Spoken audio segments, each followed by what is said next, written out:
Nah teman-teman, sekarang kita sudah bisa dan tahu terkait dengan cara turun waris sertifikat tanah. Bagi teman-teman yang ingin tahu detail ya, bisa simak terus videonya.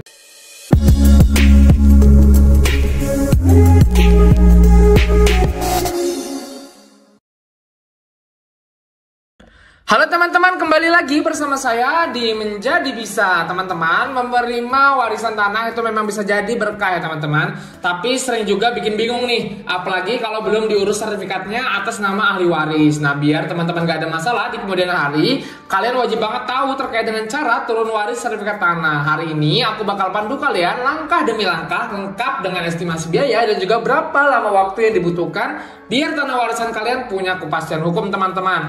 Nah, apa sih itu turun waris sertifikat tanah? Ini adalah proses pemindahan kepemilikan hak atas tanah dari nama pewaris yang sudah meninggal ke nama ahli waris yang sah. Kenapa sih ini penting banget? Yang pertama, dengan adanya sertifikat atau nantinya dibuatkan sertifikat, ini teman-teman memiliki kepastian hukum terkait dengan bukti mutlak bahwa tanah itu sekarang sah milik kalian sebagai ahli waris, bukan lagi atas nama almarhum. Yang kedua, teman-teman juga bisa menghindari sengketa dengan nama yang jelas dan sertifikat. Potensi konflik antar ahli waris atau pihak lain ini bisa diminimalisir. Kemudian teman-teman ini juga memudahkan transaksi jika di kemudian hari teman-teman mau menjual, diagunkan ataupun diurus pajak-pajaknya. Jadi semuanya jadi lebih mudah. Dan yang terakhir, teman-teman itu bisa melakukan pengelolaan aset jadi lebih gampang karena bisa dikelola secara hukum dan juga diwariskan lagi ke generasi selanjutnya.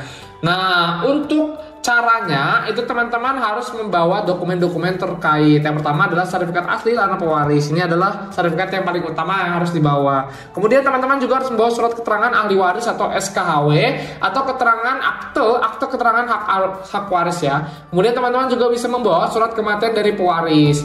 Nah, dengan itu teman-teman juga bisa membawa fotokopi KTP dan juga kartu keluarga dari seluruh ahli waris dan juga pewarisnya. Dan yang terakhir, teman-teman bisa membawa PBB terakhir dari pembayaran buktinya. Nah, seperti itu teman-teman untuk dokumen. Nah, untuk caranya, teman-teman itu bisa mengurus terlebih dahulu ya di SKHW-nya, itu di